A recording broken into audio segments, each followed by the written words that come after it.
विजय जी, ये बहस क्या चुनावी सुगबुगाहट शुरू होते ही ये वापस नरेंद्र मोदी वर्सेस राहुल गांधी शुरू हो गई? क्या वैसी स्थिति फिर बनती हुई दिख रही है? देखिए, एक वक्त था जब बीजेपी चाहती थी कि सारी बहस राहुल गांधी बनाम नरेंद्र मोदी हो जाए ताकि उनको जीतने में आसानी होगी। ये तो लेकिन पुराना हो गया सर। कहीं ना कहीं इस तरह की बात जा रही है जी। मैं आपकी आवाज भी बढ़वाती हूँ, आपकी आवाज जरा थोड़ी कम है। लेकिन ये वो जो नरेंद्र मोदी वर्सेस राहुल गांधी में बीजेपी को फायदा होगा, ये नैरेटिव तो पुराना हो गया। हाँ, यही मैं कह रहा हूं कि एक वक्त ये नैरेटिव हुआ करता था। अब ऐसा लगता है कि बीजेपी खुद बच रही है कि नरेंद्र मोदी को हो सकता है विधानसभा चुनाव में भी बहुत ज्यादा उतारा नहीं जाए। जितनी सभाएं करते थे उतनी सभाएं शायद वो नहीं करेंगे।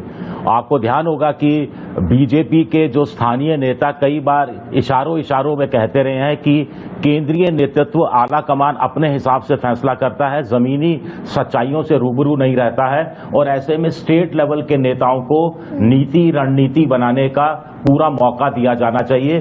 तो ये देखना दिलचस्प होगा कि महाराष्ट्र हो, चाहे हरियाणा हो, चाहे झारखंड हो, उसमें प्रधानमंत्री नरेंद्र मोदी कुछ प्रतिनिधि रैलियां करते हैं या ज्यादा चुनावी सभाएं करते हैं। मुझे लगता है कि वो कुछ प्रतिनिधि रैलियां करेंगे और वो जैसा कि कांग्रेस ने, इंडिया ने लोकसभा चुनाव स्थानीय मुद्दों पर लड़ा था, वैसे ही स्थानीय मुद्दों पर लड़ने की कोशिश मुझे लगता है की जाएगी। लेकिन ये एनडीए वर्सेस इंडिया, भाई लोकसभा चुनाव से पहले तो इंडिया खारिज था, इंडिया की कोई एग्जिस्टेंस थी नहीं एनडीए की नजर में। आज की तारीख में स्थितियां बदल गई क्या?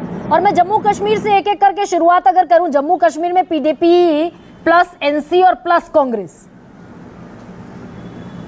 ये अगर हो गया तो जम्मू कश्मीर टफ बैटल हो जाएगा क्या? कुछ भी नहीं हो, बिल्कुल हो जाएगा। आप विधानसभा सेगमेंट देखिए, 34 विधानसभा सेगमेंट में लोकसभा की सीटों के हिसाब से नेशनल कॉन्फ्रेंस ने लीड किया था। कांग्रेस 8 विधानसभा सेगमेंट में आगे थी, टीडीपी 5 या 6 पर आगे थी, और राशिद इंजीनियर की पार्टी, इत्तेहाद पार्टी 14 विधानसभा सेगमेंट में आगे थी। तो अगर नेशनल कॉन्फ्रेंस कांग्रेस और राशिद इंजीनियर की पार्टी भी मिल जाती है तो 56 पर आगे होती है। बीजेपी 29 सेगमेंट्स में आगे थी। मोटे तौर पर अनुमान लगाया जा रहा है कि बीजेपी को इसी के आसपास सीटें मिलेंगी। गुलाम नबी आजाद शायद 4 या 5 सीटें जीत जाएं, लेकिन मोटे तौर पर यह है कि या तो नेशनल कॉन्फ्रेंस प्लस कांग्रेस का अलायंस चुनाव जीतेगा या फिर एक त्रिशंकु सरकार बन सकती है जिसमें सत्ता की चाबी हो सकता है राशिद इंजीनियर जैसे लोगों के हाथ में आ जाए। वो हुआ तो बड़ी पिक्यूलियर स्थिति पैदा हो जाएगी, और मुझे लगता है कि पहला हिंदू मुख्यमंत्री देने का सपना बीजेपी को थोड़ा एक्सटेंड करके रखना पड़ेगा। और यूपी उपचुनाव में विजय जी, यूपी का जो 10 सीटों का उपचुनाव है, मात्र 10 सीटों का भले ही कहने के लिए है, लेकिन वो भी एक और बड़ी अग्नि परीक्षा नरेंद्र मोदी और राहुल गांधी दोनों की, और बीच में योगी भी। नहीं, मुझे लगता है कि मेन अग्नि परीक्षा बना दी गई है। हाँ। योगी आदित्यनाथ के लिए कि योगी अगर चुनाव नहीं जीते तो पता नहीं क्या होगा। हालांकि बीजेपी के हाथ में 2 या 3 सीटें थी, बाकी 5 सीटें समाजवादी पार्टी की हैं, 2 बाहर के एनडीए के धड़ों की सीटें हैं। 10 सीटें ऐसी हैं जिसका यूपी की विधानसभा में कोई फर्क नहीं पड़ने वाला। अगर बीजेपी 10 की 10 हार जाती है तो उनकी सेहत पर कोई फर्क नहीं पड़ने वाला। कांग्रेस और गठबंधन जीत जाता है तो इनकी सेहत पर नहीं फर्क पड़ने वाला। लेकिन एक नैरेटिव के आधार पर और जो योगी आदित्यनाथ की घेरेबंदी की कोशिश हो रही है, उस हिसाब से जैसे योगी आदित्यनाथ ने इसको चुनौती के रूप में ले लिया है खुद ही।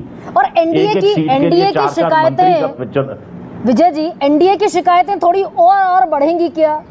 निषाद पार्टी 2 सीटें मांग रही है, बीजेपी कह रही है हम 8 पर लड़ेंगे, एक निषाद पार्टी को देंगे और दूसरी 1 सीट जयंत चौधरी को देंगे। जयंत चौधरी 2 सीटें मांग रहे हैं, निषाद पार्टी 2 सीटें मांग रहे हैं, ओम प्रकाश राजभर, अनुप्रिया पटेल अभी किसी गिनती में नहीं है। ये और बढ़ता हुआ दिखेगा क्या?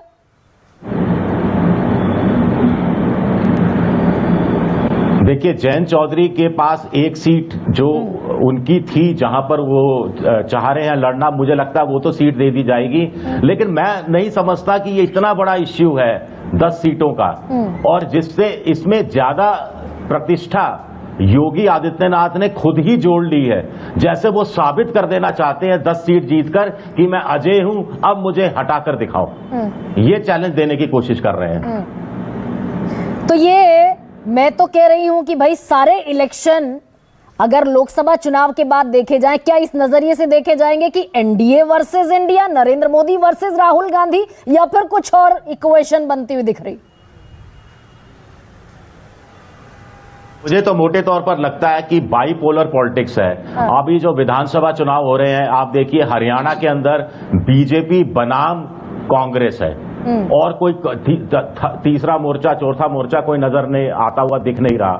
झारखंड में इंडिया बनाम एनडीए है, महाराष्ट्र में महायुति बनाम महाविकास अघाड़ी है।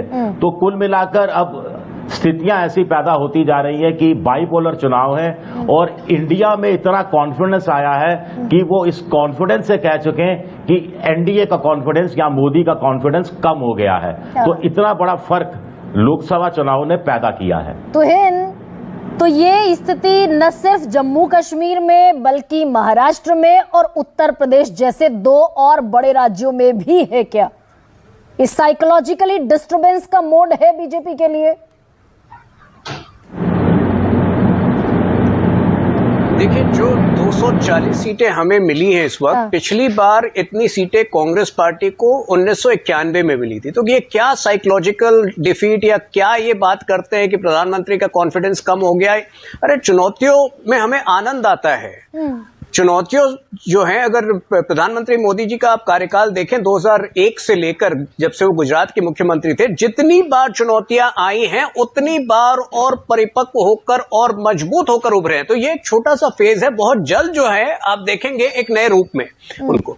मैं हैरान हूं, मेरे मित्र आनंद दुबे जी आज इतनी प्रशंसा कर रहे हैं राहुल गांधी की कि जितना कि कांग्रेस के नेताओं को मैं करता नहीं देखा हूं। लेकिन आज मैं चाहूंगा कि वो भी ये जवाब दे दे कि क्या उद्धव सेना नेशनल कॉन्फ्रेंस के